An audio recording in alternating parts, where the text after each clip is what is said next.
রমজান মানে ভিন্ন মাস, রমজান মানে আলাদা মাস, রমজান মানে আখিরাতের মাস, রমজান মাসে প্রস্তুতির মাস, রমজান মানে মেহনতের মাস, রমজান মানে আল্লাহর মাঝে নিজেকে হারিয়ে ফেলার মাস। এটাই মাহে রমজান।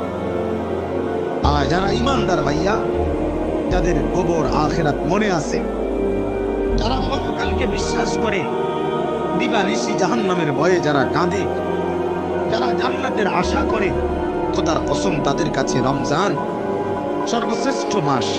সারা বছর আমরা কিতাবে পড়ছি আল্লাহর প্রিয় বান্দারা, আল্লাহর নেক বান্দারা সারা বছর দিলে দিলে অপেক্ষা করতেন, আল্লাহ আরেকটা রমজান হায়াত দেন, আরেকটা রমজান হায়াত দেন, আরেকটা রমজান, আরেকবার সবে কদর পেতে চাই, আরেকবার ইতিকাফ করতে চাই, আরেকবার মাওলা তারাবি পড়তে চাই, আরেকবার 70 গুণ নেকি সবকিছুতে আমি অর্জন করতে চাই। আমার আরেকবার সুযোগ,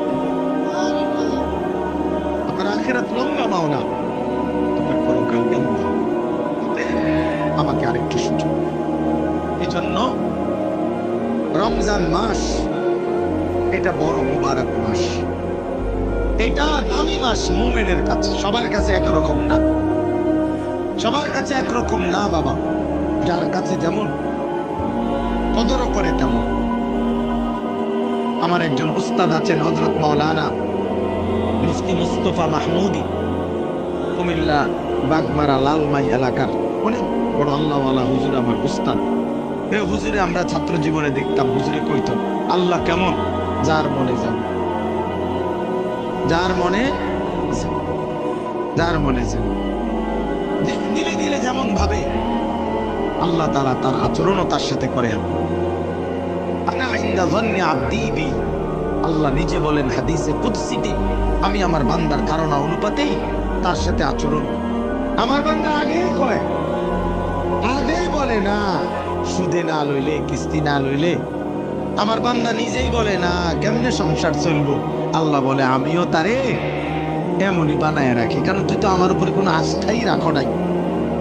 তুমি আস্থা রাখছো সুদের উপরে, কিস্তির উপরে, তো তুমি যেমন আমার আচরণ হতে, আমার আচরণ সামনে পারে আল্লাহ তাআলার ব্যাপারে ধারণা রাখে, যেমন আল্লাহ তাআলাও তার সাথে আচরণ করে তেমন। এই জন্য বললাম মাহে রমজান আমাদের জীবনের সর্বশ্রেষ্ঠ মুমিনের কাছে গুরুত্বপূর্ণ মাস। ইমানদারের হৃদয় এটা, ইমানদারের পরিচয় এটা, ইমানদারের অপেক্ষা এটা। আমাদের প্রিয় নবী সাল্লাল্লাহু আলাইহি ওয়াসাল্লাম একটানা 2 মাস লাগাতার আল্লাহর কাছে রমজান ভিক্ষা চাইতেন। 2টা মাস। আল্লাহুম্মা বারিক লানা ফি রাজাব ওয়া শাবান ওয়া বাল্লিগনা রমাদান। আয় আল্লাহ, এই 2টা মাসে আমার হায়াত ভিক্ষা দেন, বরকত দেন, আমার রমজান পর্যন্ত পৌঁছিয়ে দেন। তাইলে নবী সাল্লাল্লাহু আলাইহি সাল্লাম রজব এবং শাবান মানে রমজানের আগের 2 আরবি মাস আল্লাহর কাছে বরকত চাইতেন হায়াতের, আর রমজান পর্যন্ত পৌঁছতে চাইতেন। আচ্ছা, নবী সাল্লাল্লাহু আলাইহি সাল্লামের 11 মাসের আমল ঘাটতি ছিল কেমন? নবী সাল্লাল্লাহু আলাইহি সাল্লাম 24 ঘন্টার মধ্যে গাফিল থাকতেন কখন? আল্লাহকে ভুলে থাকতেন কখন? এক বুজুর্গকে জিজ্ঞাসা করছিল যে আল্লাহ নবী সাল্লাল্লাহু আলাইহি সাল্লাম তাসবিহ ব্যবহার করতেন, যে আমরা যে তাসবিহ করি, তখন উনি চমৎকার উত্তর দিয়েছে যে শোনো বাবা, তাসবিহ তো ব্যবহার করে সে যে আল্লাহকে ভুলে যায়, ফলে তাসবিহ হাতে থাকলে এই তাসবিহ তারে আল্লাহর কথা মনে করায় দেয়, তখন সে আবার পড়ে, আবার ভুলে যায়, আবার তাসবিহ দেখলে মনে পড়ে। তো তাসবিহ তো মনে করায় দেয় আল্লাহর কথা, তো যে ভুলে যায় তাকে না মনে করাবে। তো নবী সাল্লাল্লাহু আলাইহি সাল্লাম তাসবিহ পড়তেন কিনা, ব্যবহার করতেন কিনা তুমি জানতে চাইছো? আগে তো তুমি বলো, নবী সাল্লাল্লাহু আলাইহি সাল্লাম আল্লাহকে ভুলতেন কখন? তিনি আল্লাহকে বলতেন কখন? তিনি তো কখনোই ভুলতেন না। কানা রাসূলুল্লাহ সাল্লাল্লাহু আলাইহি ওয়াসাল্লাম ইয়াযকুরুল্লাহ ফি কুল্লি আহইয়ানিহি। আম্মা জান আয়েশা রাদিয়াল্লাহু তাআলা আনহা বলেন, আল্লাহর নবী সাল্লাল্লাহু আলাইহি সাল্লাম সর্বদাই আল্লাহ তাআলার জিকির করতেন। তাইলে যিনি 11 মাস টানা আল্লাহর ইবাদতে পূর্ণ মনোযোগী থাকতেন, যিনি আল্লাহর নবী নিজে বলছেন, আনা আ'লামুকুম বিল্লাহ, আমি আল্লাহকে সবচেয়ে বেশি জানি চিনি, আনা আতকাকুম, আমি হচ্ছে তোমাদের মধ্যে সবচেয়ে বেশি আল্লাহকে ভয় করি। তাহলে যার তাকওয়া বেশি, যার ইলম বেশি, যার আমল বেশি, যার 11 মাসের বন্দিগি লাগাতার, সেই তিনি এরপরেও এত নেকি এত বন্দিগি থাকার পরেও নবীজি রমজানের অপেক্ষা করতেন 2 মাস। আর আমাদের 11 মাসের হালাত কি? আমাদের হালাত কি? আমাদের নেকি কোথায়? আমাদের গুনার গিরে নেকি তো খুঁজে পাওয়া যাবে, নেকি তো খুঁজে পাওয়া যাবে না।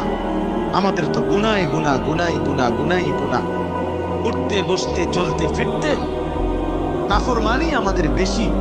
অতএব আমাদের জন্য এর চাইতে বেশি রমজানের অপেক্ষা করা উচিত, কারণ রমজান আমার গুনাহ ধুয়ে মুছে সাফ করে দিবে, রমজান আমার নেকির পাহাড় জমায়ে দিবে।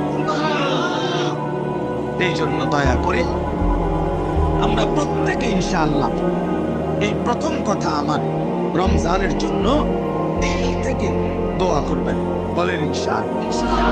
এইটা 1 নম্বর কথা, 1 নম্বর ডিউটি। এখন থেকে আর বাকি কয়টা দিন, প্রত্যেকদিন আল্লাহর কাছে বলেন, আল্লাহ আর কয়টা দিন হায়াত ভিক্ষা দেন, আর কয়টা দিন হায়াত দেন, রমজান না দেখাই আমারে কবরে নিয়েন না মাওলা। আমি রহমত মাগফিরাত নাজাত পেতে চাই, আমি 70 নেকি পেতে চাই, আমি সবে কদর পেতে চাই, আমি ইতিকাফ পেতে চাই, আমি রমজানের রহমত মাগফিরাত নাজাত পেতে চাই। আমারে এত কাছে আইনা 17-18 দিন সামনে রাইখা আমারে কবরে নিয়ে, এটা আমাদের প্রথম দোয়া।